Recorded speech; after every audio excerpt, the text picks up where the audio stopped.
pouvoir rassembler de tous les pays d'Afrique ici, c'était un rêve. La jeunesse africaine qui peut se retrouver, se parler et parler des perspectives de l'avenir de notre continent. Je suis vraiment très content de vous voir. J'aime cette jeunesse-là qui a compris, qui se réveille et qui est en train de se réveiller. Notre mission est certes difficile, mais grâce à vous, la mission est en train de devenir de plus en plus facile. Il faut qu'on se parle pour se conscientiser, pour que chacun puisse éveiller la conscience de ceux-là qui sont en train de dormir toujours. Nous avons un défi et je pense que ce défi commence dans l'éducation d'abord. Beaucoup d'entre vous sont des leaders, des entrepreneurs, des leaders d'opinion dans leur pays. Il faut que vous arriviez à faire passer le message surtout aux plus petits et que nos systèmes éducatifs changent pour prendre en compte nos données réelles et éduquer les enfants pour de meilleurs citoyens de demain. Faites en sorte que des plus jeunes et aux anciens qui n'avaient pas compris, que les gens puissent comprendre le sens du combat que nous devons mener pour que l'Afrique puisse s'unir réellement. On nous a déculturés. Ils sont venus nous imposer une culture qui n'est pas nôtre. Et je pense qu'aujourd'hui, dans tous les horizons en Afrique, nous sommes en train de revenir à nos sources petit à petit. La culture en Afrique, c'est la paix, c'est la tolérance. C'est en Afrique qu'on parle d'arbre à palabre, où les gens se retrouvent pour se parler et communiquer. Et ils ont introduit les guerres en Afrique pour que nous ne puissions plus jamais nous asseoir, discuter, parler, réfléchir pour les perspectives de l'avenir. Mais aujourd'hui, voilà que cette journée, toute la jeunesse africaine se retrouve à Ouagadougou. Pendant des heures, vous allez pouvoir échanger et planifier quelque chose pour l'avenir.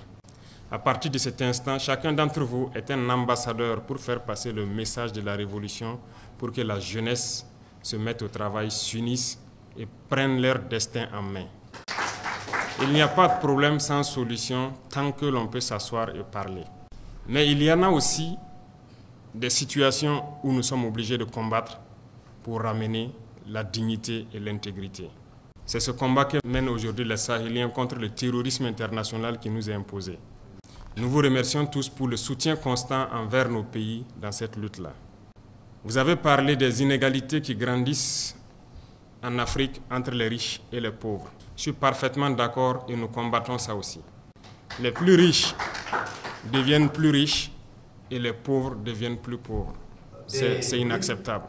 Parce que c'est un système qui a été créé dans la plupart de nos États pour que les plus riches soient ceux-là qui portent les dirigeants en faveur donc de ces impérialistes-là. Et les pauvres restent toujours pauvres. Et c'est ce que j'ai appelé la politique hitlérienne. Nous devons tous nous unir pour que ces inégalités cessent. Parce que dans cette union, il ne faudrait pas que l'intérêt personnel prime. Il faudrait voir d'abord l'intérêt collectif. Et c'est possible. Ici, au Burkina, nous sommes confrontés justement à beaucoup de problèmes dans ce combat, mais nous allons le mener.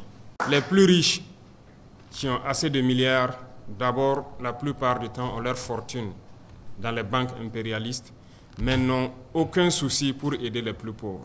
Nous avons lancé le fonds de soutien patriotique où le plus pauvre des Burkinabés contribue.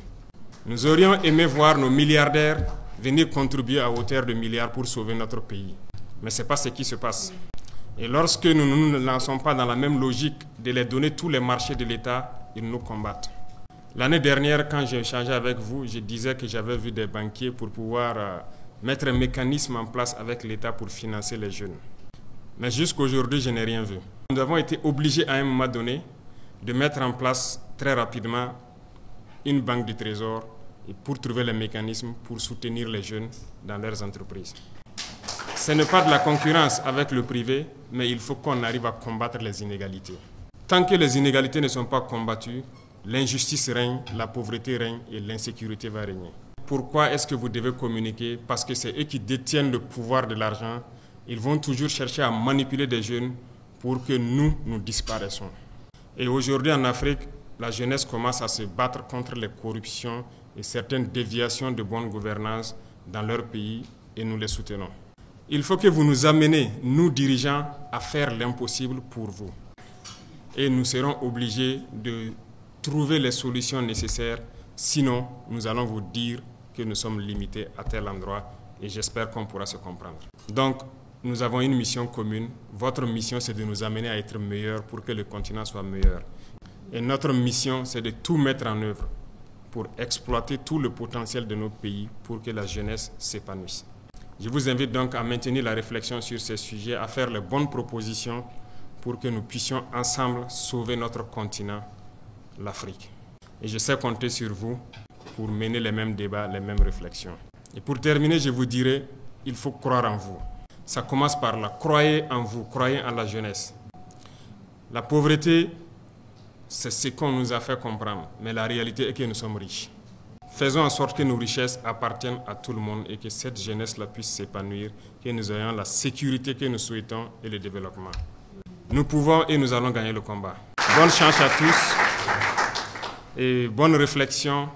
Et je vous souhaite donc bon retour à tout un chacun dans son pays et que le message que je vous ai donné en tant qu'ambassadeur puisse continuer à se perpétuer dans vos États respectifs.